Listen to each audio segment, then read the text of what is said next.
Ուղարկել եմ Facebook-ում ինձ, Facebook-ից եմ տարել նկարել եմ էլես, տվել եմ նկարել անել եմ։ Ու ես իրան վրայի դուբլենկն առեսօր հատուկ հնչականում ալ դեր։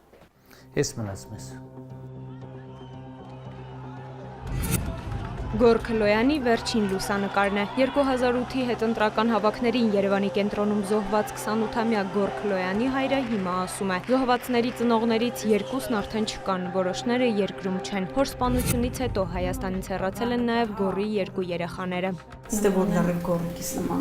Իսկ իրենց տանն ապրում են որդու նկարներն ու արդեն հուշ դարձած իրերը։ Էսի չինգ է քնիշներից երկը, երբ որ եկան այդ շորերը քնիշները տարան, սա պահեց այդ քույրը, ես որ գնացի Վանդանոց այդ ժամանակ, ասավես այդ տղայի երախոսն է, այտենց էլ պահել եմ, անդադ այս երախոսով քնիշները հետաքրքրվել են, ես չեմ տվել իրանց ձեռքը։ Բայց կարող է գործին կցելու կարիք լինի հետո։ Չէին ժամանակվա քնիշները, այն ժամանակ քնիշներից բացի վնասից օգուտ տեսած կայ։ Մենք 6 ամիս հետո նոր տուժողի իրավաճորդ ենք ճանաչել մեզ, 6 ամիս հետո։ Մարտի 1-ի գործով ամենաակտիվ պայքարողներից Սարգիս Քլոյանի սրտով չէր Երևանի ընդհանուր իրավասության դատարանի որոշումը, որով հանցագործության դեպքի բացակայության հիմքով սահմանադրական կարգը տապալելու հոդվածով գործը կարճվեց։ Դրան նախորդել էր սահմանադրական դատարանի վերջին որոշումը, որով անվավեր ճանաչվեց Հայաստանի երկրորդ նախագահ Ռոբերտ Քոչարյանին սահմանադրական կարգի տապալման համար առաջադրված մեղադրանքը 300.1 հոդվածը։ Իրավաբան չեմ, բայց հասկանում եմ, որ մարտի 1-ը հնարավոր չէ փակվի, որովհետև բոլորիս աչքի առաջ գիտենք ինչա տեղի ունեցել սպանություններ, բացի սպանություններից հարյուրավոր մարդիկ անիմաստ ձերբակալվեցին, սահմանները թուլացավ, զորք բերեցին Երևան քաղաք, տանկեր մտցրեցին, դիպուկահարներ եւ այլ։ Մենք դեռ հուսադված չենք, մենք սպասում ենք, որ նոր մեղադրանքներ կառաջադրեն դատախազությունը։ Իսկ դատախազությունը հայտարարեց, որ 2008-ին մայրաքաղաքում տեղի ունեցած արյունալի իրադարձությունների համար մեղադրանք պետք է առաջադրվի մեկ այլ հոդվածով։ Գլխավոր դատախազը դիմեց սահմանադրական դատարան, խնդրեց ստուգել քրեադատավարության մի շարք օրենքների սահմանադրականությունը, քանի որ այժմ մարտի 1-ի գործով մեղադրող կողմը հնարավորություն չունի ամբաստանյալի մեղադրանքը փոխել ու վերավորակել։ Գլխավոր դատախազի տեղակալ Գևորգ Բաղդասարյանի կարծիքով Քոչարյանին եւ մյուսներին պետք է մեղադրանք առաջադրվի պաշտոնական լիազորություններն անցնելու հոդվածով։ Ավելին դատախազությունից դեռ չեն հաղորդում։ Պաշտպան Հայկ Ալումյանը սակայն պնդում է Քոչարյանի եւ մյուսների մեղադրանքը չի կարող վերավորակվել։ Վերավորակվել կարող է մի բան, որը որակված է։ Հավասարապես վերակառուցվել կարելի է վերակառուցվել կարող է մի բան, որը կառուցված է։ Հիմա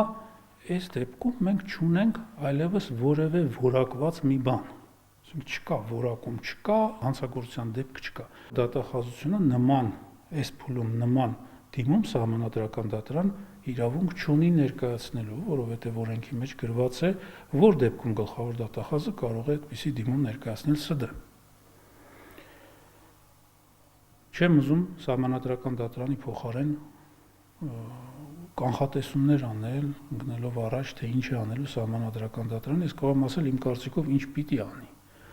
Պիտի չընդունի քննության։ Այնուամենայնիվ սահմանադրական դատարանը 30 օրում պետք է ուսումնասիրի դատախազության դիմումը, ապա որոշի գործի քննություն սկսել կամ մերժել։ Իր պաշտպանյալների իրավունքներն անտեսված է համարում մարտի 1-ի գործով տուժողների իրավահաջորդների պաշտպանը, պատրաստվում է դիմել Եվրոպական դատարան։ Սեդա Սաֆարյանն ասում է, ինքնաբացարկ էր ներկայացրել բարձր դատարանի դատավորներին, քանի որ ըստ նրա որոշ դատավորներ այս գործով անձնական շահագրգռվածություն ունեն, սակայն դրան նշանակություն չի տրվել։ Գտնում եմ, որ այս բոլոր հանգամանքների ուժով Եվրոպական դատարանը շատ կոշտ որոշում կընդունի, որովհետև իրավական պաշտպանության միջոցի արդյունավետության մասին խոսք չի կարող լինել մի երկրում, որտեղ սահմանադրական կարգը պաշտպանող նորմը ճանաչվում է հակասահմանադրական եւ անվավեր։ Երբ որ Վենետիկի հանձնաժողովից եւ Մարդու իրավունքների Եվրոպական դատարանի մեծ պալատից եկան կարծիքներ, որոնք համընկնում էին մեր տեսակետի հետ, ճիշտ է, իրենք չեն քննարկում հակասահմանադրական է հոդվածը թե չէ, բայց իրենք տալիս են չափանիշները, որից ելնելով պետք է այդ հարցը որոշվի։ Երբ որ կրկնեմ այնտեղից եկան եզրակացություններ, էլի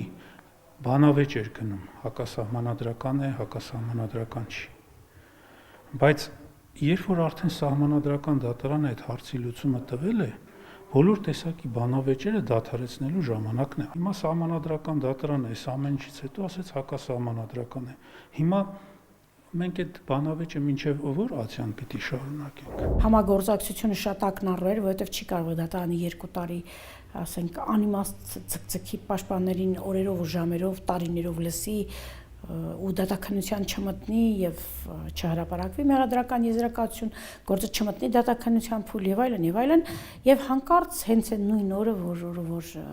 պիտի համադրական դատան որոշում կայացնի, դատան մտնում դատաքննության փուլ, հա։ Դատաքննության փուլ մտնելով դատանը որոշակի կանխատեսումներ ունեցել է։ Մարտի 1-ի 10 զոհերից 3-ը, որոնցից մեկը նաև Սարգիս Քլոյանի որդին էր, զոհվել են հատուկ միջոցներից, Չերյոմուխայի կրակոցներից։ Շտաբի ղեկավարի տեղակալը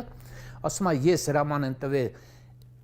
իմ ենթասպա, անուն ազգանուն ես գիտեմ, ենթասպային, որ կրակի ավտոյի կաբինգի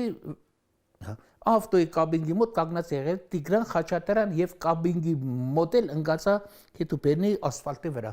Բելով ասպանը, պարզ ասում ենք հրաման տվողին, կրակողանն եմ ասում, ես հատուկ հնչականում ասել եմ եւ կրակողը եւ հրաման տվողը։ Սեդա Սաֆարյանի ձեռքում մարտի 1-ի քրեական գործն է, 3 հատորը մեղադրական եզրակացությունն է, մնացած 82-ը գործի փաստերն են։ 10 զոհերի վերաբերյալ գործը չի դադարեցվել, չի կարճվել, որևէ ձևով այդ գործը չի ստացել վերջնական լուծում, որովհետև այդ գործը 10 զոհերի վերաբերյալ հիմա գտնվում է դեռևս հատուկ քննչական ծառայությունում, քննության փուլում։ Ուրիշ բան է, թե իրենք այնտեղ դա քննում են, թե իմիտացիաներով են զբաղված։ Հաջողված կոծկվեց սահմանադրական դատարանի թեթև ձեռքով եւ մենք ունեցանք այդ պատկերը, որ այս գործերը մնացին առայժմ որպես հանցանքի փաստը վկայող լուրջ ապացույցներ։ Եվ ես կարծում եմ, որ եթե Ռոբերտ Քոչարյանը ուզում էր արդարացվեր, պիտի ապացուցման գործընթաց գնար։ Ես պարագայում Ռոբերտ Քոչարյանը ուղղակի կրկին հանրությանը ապացուցեց, որ ինքը վախենում է դատաքննությունից, իր հարցերը այս կարգով է լուծում։ Մարտի 1-ի գործով Ռոբերտ Քոչարյանի, Սեյրան Օհանյանի, Յուրի Խաչատուրովի եւ Արմեն Գևորգյանի նկատմամբ քրեական հետապնդումը դատարանը դադարեցրեց ապրիլի 6-ին, սակայն Ռոբերտ Քոչարյանի եւ 2008-ին նախագահի աշխատակազմի ղեկավար Արմեն Գևորգյանի դատավարությունը կշարունակվի այլ հոդվածներով։ Երկրորդ նախագահը մեղադրվում է մոտ $3 միլիոն կաշառք ստանալու, իսկ Գևորգյանը առանձնապես խոշոր չափերի կաշառք ստանալու եւ հանցավոր ճանապարհով ստացված գույքն օրինականացնելու համար։ Դատավարական այս process-ներին հետևելու համար Սարգիս Քլոյանը էլ դատարան չի գնում։ Որդու դեռ չբացահայտված մարդասպանի ազատության ժամերը գորի ժամացույցով է հաշվում։ Չձգես, կարող է փչացնես, շատ չձգվի։ Լիլիթ Հարությունյան, Էդմոնդ Հակոբյան, Բաչագան Պետրոսյան, Կիրակ Նորյա լուրեր։